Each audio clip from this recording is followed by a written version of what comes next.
Okay, who's first? Pepsi, the choice of a new generation.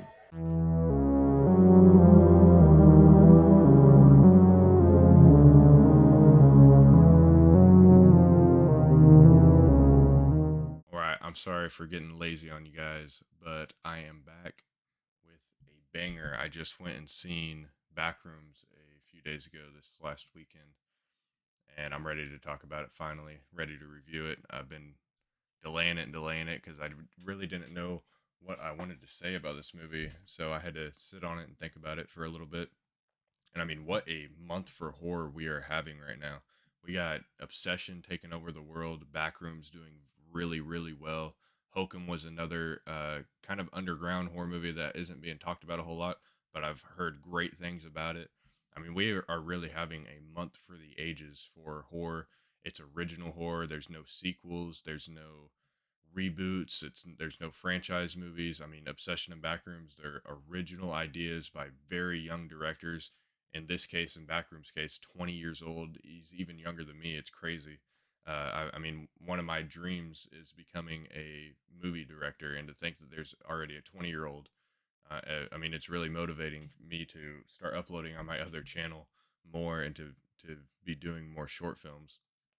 And even in Curry Barker's case, I mean, just doing YouTube and then becoming this director that's literally taking. I mean, I seen something. It's like the most successful original horror movie since like Jaws, basically. It's just crazy. So I'm really happy for these guys taking over the horror genre. Can't wait to see what both of them do. And it's just been a really exciting month to be a horror fan, and I can't wait to see what comes for the rest of the year. But let's talk about the back rooms. I can't remember. As a matter of fact, I want to pull it up. Kane Parsons, that's his name. Kane Parsons, 20 years old, crazy to me. Basically made these backrooms videos on Instagram and TikTok and got the job for making the movie. And that is just a crazy success story to me. And it really motivates me to make more content and try to make more short films, like I said. Talking more specifically about the movie, I went into this basically. I played a little bit of the game. I didn't beat it. I basically just had one night where I played the backrooms with my buddies. I played the famous stage that the movie takes place in, and a little bit beyond that, which you'll hear me talk about more later on in the video. But I went into this with basically low expectations. Although I was hearing good things about it, I was people were loving it. Uh, I wanted it to be really creepy. I wanted it to be really eerie. I wanted to spend a lot of time in the back rooms, and I also wanted a lot of POV footage, which I was really happy that they delivered on. And pretty much all of those wishes that I had were delivered in some way or the other. We spent a lot of time in the back rooms. Maybe could have spent a little bit more, even though, I mean, near the end, you basically spend a lot of time. And by the way, this will be spoiler free as much as I possibly can make it. But the story, not very much in the story. I mean, basically, I'll give a light synopsis. You basically have this guy that is freshly divorced. He's in therapy. He believes that the divorce was completely not his fault, and he is in no wrongdoing. So he's basically struggling with this divorce that he thinks was completely not his fault. And he's running this low end furniture store. Well, not really low end; it's quite a big furniture store, but he wants to be an architect, and he is an architect in his eyes. He just hasn't got the opportunity to do it. Basically, he's just running this furniture store. He finds a passageway into the back rooms in one of the lower levels of this building that he owns. And it just kicks off from there. He becomes obsessed with the back rooms. He goes exploring. He starts drawing maps. He just basically becomes obsessed with the back rooms, wanting to find out what it is, and at the same time, having this kind of storyline connection with his therapist, which she has a lot of psychological issues herself, and gets involved in some ways. So the story, I would say, I mean, the story is like a 6 out of 10. But I wasn't really going to this movie for the story. I was going to this movie for the backrooms. So I'm kind of, it's not really a gripe for me to say that the story wasn't there very much, because I don't think the backrooms really needs that much of a story. I like the way that they kind of explained the backrooms, that it was kind of basically just um, wrongly remembered things from real Earth. Basically, everything on Earth is the back rooms. It's just kind of it doesn't look like it anymore because it's remembered wrongly. Even the people that are in it, they're misshapen. They look weird. Their clothes are messed up. They have six eyes instead of two because it's like you're trying to remember something, but it's not all there. You remember things from years ago, but it's just a blur. You don't really remember the people there. You don't really know what they look like.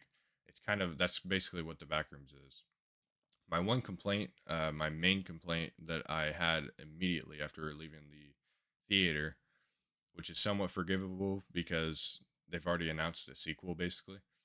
I wanted to see more levels of the back rooms. We basically we only get the yellow walls of the back rooms, the yellow wall level. And anybody who's played the game, you know, there's different levels. There's like a super office looking level, and the level I really wanted to see made into movie version was the level where it's just black and you hit a button and then these dots, these colorful dots pop up, and the dots are the only way that you can really see where you're going. The dots will outline doorways and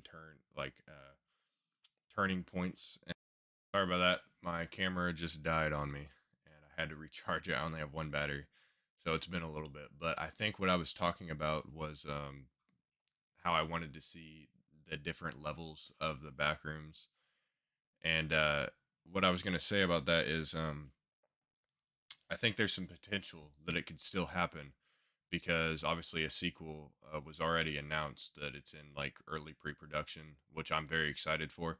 And I was thinking about this at work when I heard the news. Um, Backrooms really is the type of movie, and this is rare. This doesn't come around. Usually, I never think this about anything, but Backrooms really is the type of movie that I feel like could hold a franchise of like 8 plus movies, maybe even like 10 movies. Like we think about Halloween has like what 13 sequels. Friday the 13th has 12. Nightmare on Elm Street has like 10 or 9 or something like that. And I really think if any of them, I feel like the Backrooms more than any of them could hold sequels because you could just keep doing different things. You could keep having an eerie feeling in all these different levels that the game presents. And I know they weren't really going off of the game; it was kind of a unique type of thing. But I really feel like this could be like a franchise type thing where they could just keep making these backroom video or backroom movies because the story could be different every time. It doesn't really have to be a linear story. I guess they could try. Usually, when franchises do that, it kind of goes downhill real quick. But they could do a different story every time. Make it different. Make it new people. Make it people all over the world finding these doors into the back rooms. Maybe try to tie in some overlying theme of why these people find these doors or why they're in certain places. Maybe they could do something like that. But I was just thinking, like, really, this could. I feel like I never feel like this about a movie, but I feel like Backrooms could be something that could go on to be like 10, 15 sequels and just keep making these movies. Maybe not all of them will be good, but I really feel like that if any movie could do it, I feel like Backrooms could do it. Not because it was some amazing movie, but just because it's that type of movie. I don't know if that makes sense, but I feel like the Backrooms could be a million things. It could be anything, and I feel like they could just keep doing that. So, like I was saying about wanting to see the dots level, they could make a whole movie on just that, or make a movie where they go to that, and maybe they will in the sequel. I don't know if they'll tap into the video games at all in the sequel or anything like that, but I really wanted to see more levels. The With that being said, the set that they designed for this movie was absolutely insanely amazing. I loved it. Every time we were in the back rooms, I was just looking at it like, wow, they really did a good job at making this look like the back rooms. They really mastered it, and it was really creepy. The first 5 minutes of this movie is like some of the scariest stuff I've seen in years.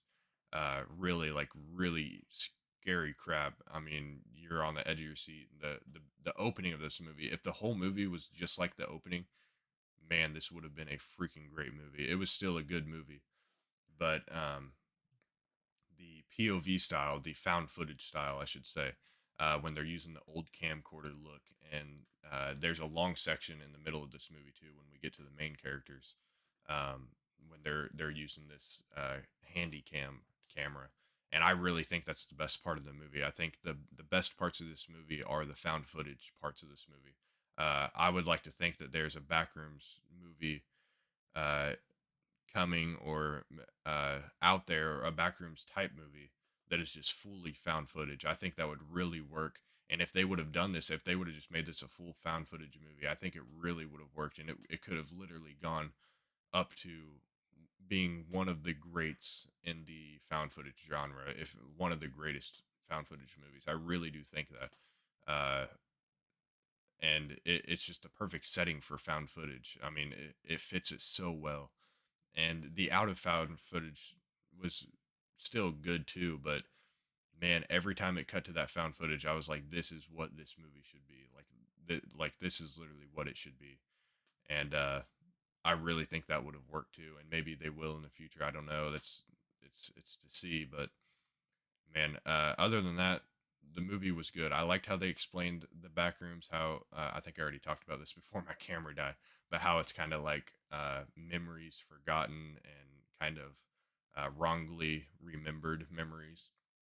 I thought that was really interesting and really makes you think about your own memories, and how, yeah, like when you think about old stuff, uh not all the people are there, not all the things are there. Everything's kind of a blur, and you're just kind of remembering the one thing.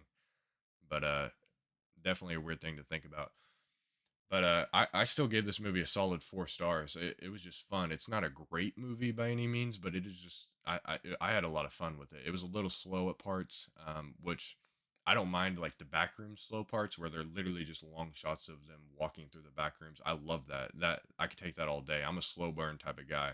If you haven't met me yet, or if maybe this is your first time watching me, I am a slow burn guy. I love slow burn horror movies specifically.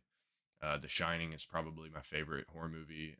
It's up there, if not top three for sure. I go in between, like Halloween, Shining, Texas Chainsaw Massacre.